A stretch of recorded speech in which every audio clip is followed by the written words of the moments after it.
issue of the West Philippine Sea remains to be a question forever until such time that, we can take it back. Ang akin yan is walang iba, gera lang. If we promote a war against China and America, medyo siguro mamadalian. Pero at what cost to us? Ayan ang problema. We can retake it only by force.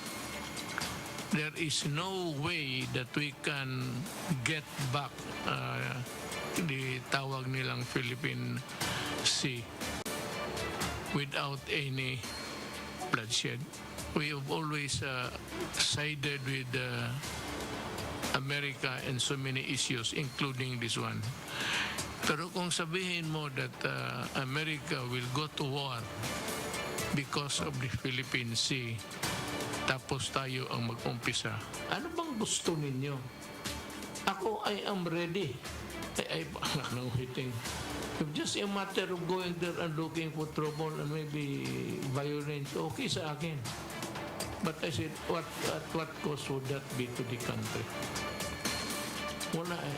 Hindi tayo pwedeng pumunta doon magipag-away for the simple reason that particular provision in the RPUS states that only when we are being assaulted.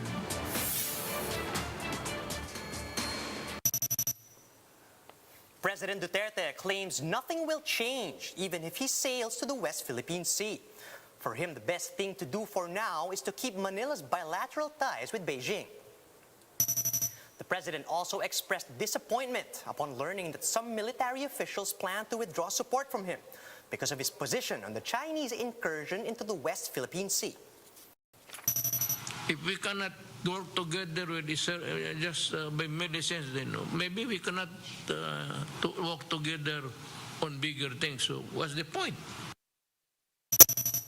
Bising weakens overnight, but parts of Cagayan Valley and the Cordilleras are now under signal number 1 as the typhoon heads to the north. Meanwhile, at least 3 provinces in Bicol are under signal number 2.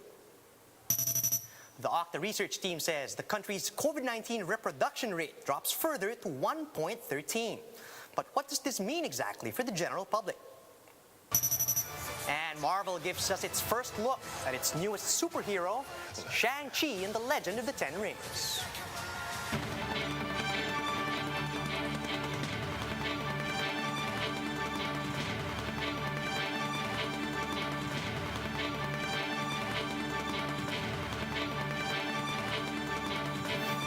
Focused and fearless. Here's everything you need to know as you jumpstart your day. I'm Charles Lejano.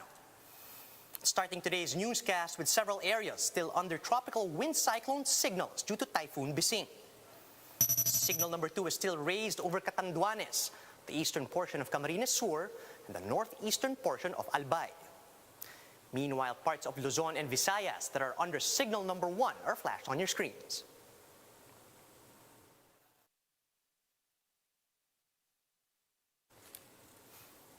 Pag-asa has raised heavy rainfall warnings over parts of Bicol and eastern Visayas, with Typhoon Bising still moving northward at a slow pace.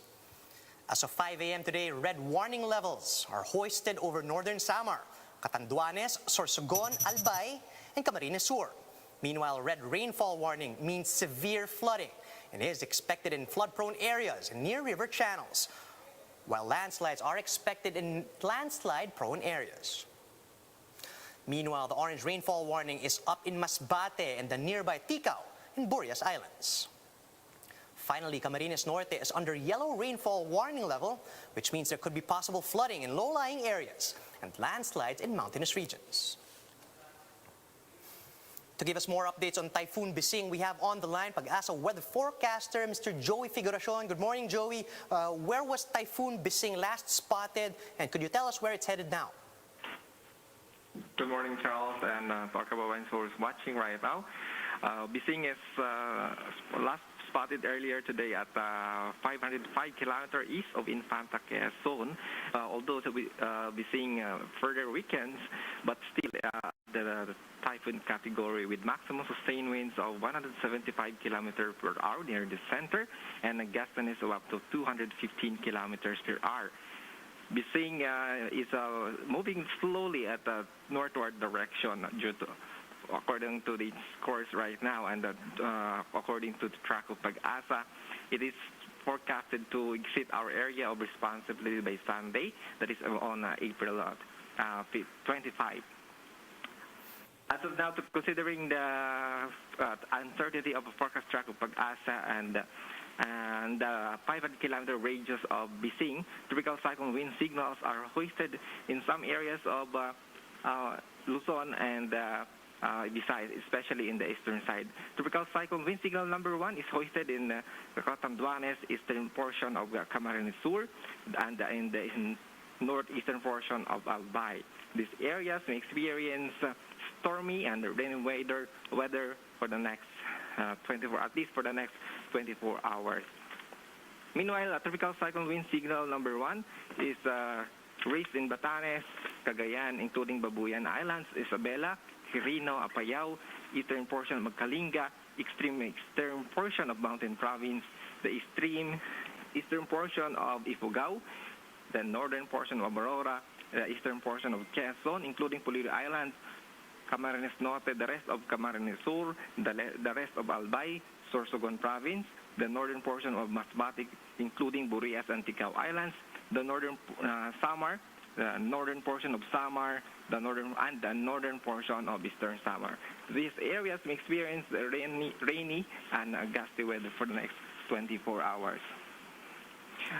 These areas also are alerted due to big waves and that may reach up to 5.5 meters, including these areas under gale warning number 7, especially in the eastern seaboards of central and southern Luzon, particularly the coastal areas of Aurora, the eastern coast of Quezon, Ilocos Norte, Ilocos Sur, La Union, Pangasinan, southern Leyte, Dinagat Islands, Surigao del Norte, including Siargao, and Bukas Grande Islands.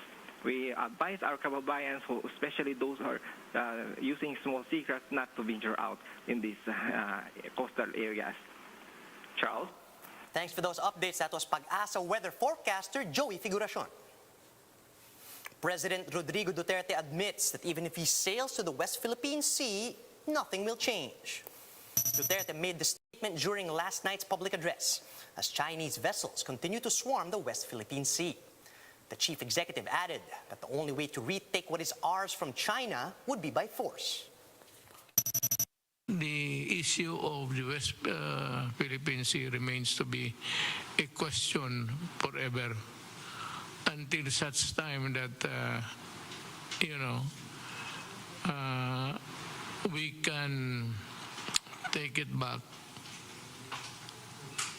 Ang akin yan is walang iba, gera lang. You know the cost of war. And if we go there, and really to find out and to assert jurisdiction, he said it would be bloody.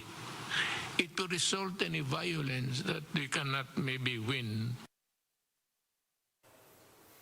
The president also said we should not expect any help from the United States, since the Mutual Defense Treaty only compels America to help the Philippines if we are under attack. Despite these issues, Duterte hopes to continue bilateral ties with Beijing. So I do not want any quarrel. We want to remain friends. We want to share whatever it is. Sinabi ko naman sa inyo sa Chinese government, I'm not so much interested now in fishing.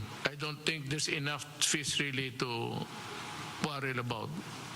But when we start to mine, when we start to get whatever it is in the bowels of the China Sea sa ating oil, diyan na ako. But by that time, I will send my ships there. I will send my gray ships there to state a claim. yan masiguro ninyo. Pag kinuha na yung oil, kung anong mga nickel dyan, and precious stones, that would be the time, because that is the time that we should act on it. In the same event, President Duterte also expressed disappointment upon learning that some military men are supposedly involved in misconduct. Duterte explained that he appointed former military officials in his administration because he expects them to perform and help him lead the nation. He also claimed that should the military lose confidence in him, he will readily step down from the presidency. If we cannot work together with this, just by medicines, then maybe we cannot to work together on bigger things. So what's the point? Sinabi ko talaga sa kanila, I do not work where I am not needed. In other news, the COVID-19 reproduction rate in the Philippines has slightly dropped to 1.13.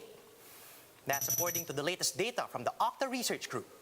In an interview with 1PH sa Totoo Lang, OCTA's Guido David says this figure shows that COVID cases in the country have declined since the implementation of stricter quarantine measures. That's why David clarified that their group does not believe the imposition of MECQ in the NCR bubble has failed. Sinabi daw ng group namin na failure yung MECQ. It's not a failure. Ang sinabi lang namin, it's not decreasing as fast as we hoped it would. Kumbaga. Pero yung cases actually hindi siya tumaas compared to last week. We don't think na necessary bumalik ng ECQ, but that's an option the government can take. Pero we're hoping syempre magiging mas maluwag tayo very soon. David also announced that the current average death rate in Metro Manila is between 1.9 to 2%. However, he also explained that this data varies across different age groups. 65 and above, ang death rate natin we're seeing is nasa 12 to 15%. So that means for every 100, 12 to 15 will die due to COVID. And then pababayan, yung death rate for age, yung younger groups is less than 1%. Actually less than 0.5% pa nga. So 1 out of 200 will die. So medyo konting namamatay sa mga younger age groups from 0 to 44, and then tumataas slowly na yung death rate.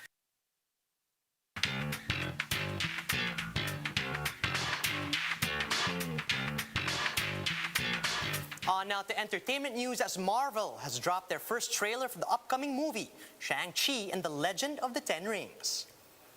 Shang-Chi will make history as the first film in the Marvel Cinematic Universe to feature an Asian lead, a predominantly Asian filmmaking team, and a supporting cast composed of the biggest names in Asian films, such as Tony Leung, Michelle Yeoh, and Awkwafina.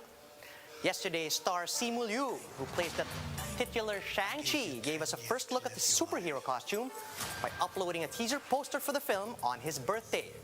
And Marvel would not be outdone as the studio gave Liu a gift of their own with the first full teaser for the film. Let's watch this. Son, it's time for you to take your place by my side.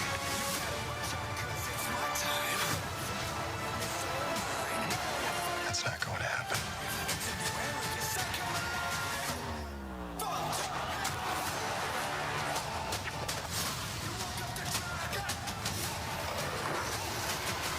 You can't outrun who you really are.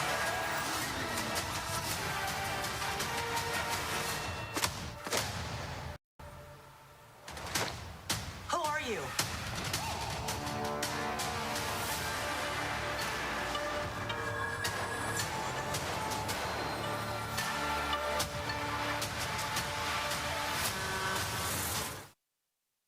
And that is how the day is shaping up to be. Join us again later at 10 a.m. as we monitor the day's biggest stories from sunrise to sundown. You can also catch One News on Signal Play. Register for a free account at www.signalplay.com and stream One News live anytime, anywhere. I'm Charles Lejano. Mask on, wash hands, and stay safe, Philippines. We are One News.